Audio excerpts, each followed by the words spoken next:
So, part 3. How do we deal with a world that is descending into chaos? Now, I say a world,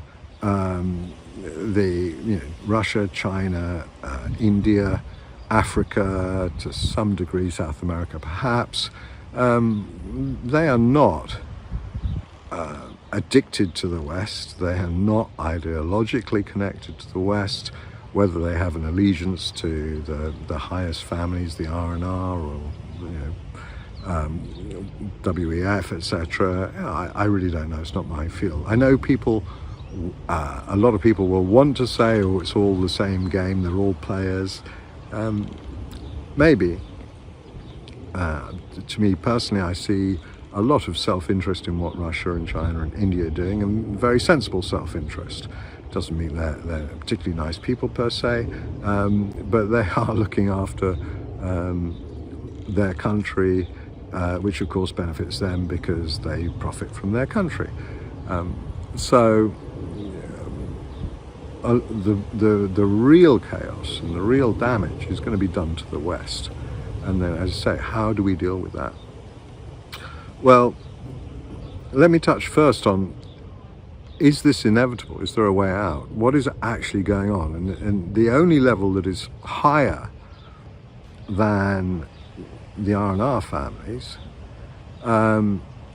is your own personal perception as to what we are. So we're going to touch very briefly on this, but it is relevant because we do see it reflected in the alternative media, on YouTube, elsewhere, which is that effectively there are 3, possibly 4, if you count my perspective as being different, because it isn't any of the above,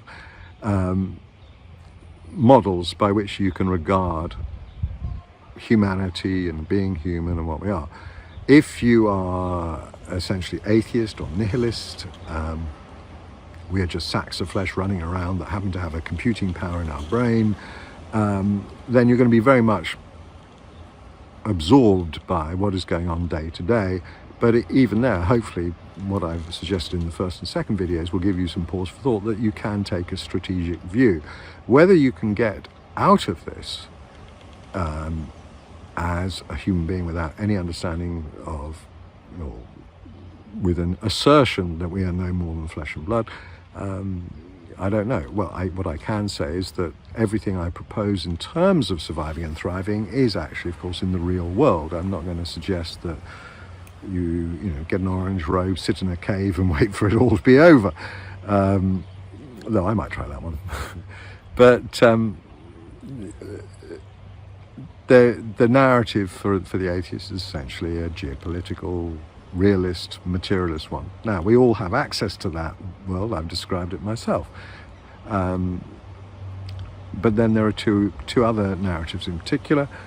One is the religious one, which, according to the good, where some people will suggest, or according to the good book, what we're looking at is the end of days. It'll all work out fine. This was predicted in Revelation, and God will win.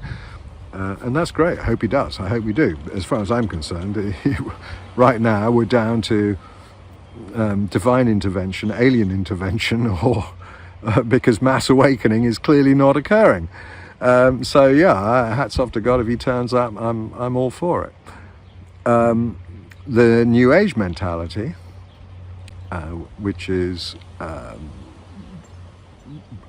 broadly, you might say, day-to-day, has some allegiance to the 2,000-year-old narrative or the 1,000-year-old narrative at post-editing, but it's updated daily by dozens of sources on YouTube and elsewhere. We all have our connection, at least that's my perspective, a New Age perspective, but it's still the main narrative there seems to be that, don't worry, the plan is all working out, bliss out, be happy, because you contribute best to the world by being happy. And I certainly don't dispute that. What I do have a problem with is the idea that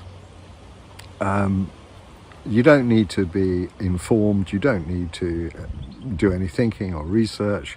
just bliss out. And so effectively it's 2 steps forward, 1 step back, because if you do bliss out and they're right and light transforms the planet, great. But it still means you're buying into the media every day and you're buying into a false narrative. So I don't really feel particularly enthused by that perspective. There is only one source that I have found. I mean, there are a couple of nice sources, but there's only one source that I found that is willing to go on the record against the narrative, and that's Susie Ward of Galactic Channelings, and it's pretty damn dramatic stuff, and it's it's the stuff that we know and take for granted with a little extra higher level perspective.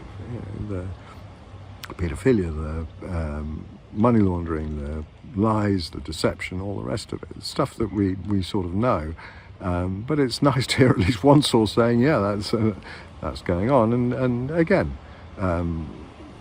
being an informed version, and we'll get out of this. Well, it's nice that it's out there, but the point is you're going to have to survive and thrive, whatever your perspective, and you might have any one of those three.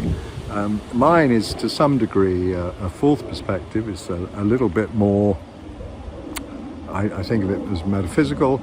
I'm well aware of energy. Trying to tell me the other side doesn't exist would be like trying to explain to me that New York doesn't exist. It's just, knock yourself out. But 30 years of experience, to me, it's natural and real. But it isn't a get out of jail free card. And we are confronted with a reality, and I think it's absurd to ignore that reality. And so, as far as I'm concerned, the important thing is, how do we survive and thrive? So perhaps I'll make that the last element in the next video.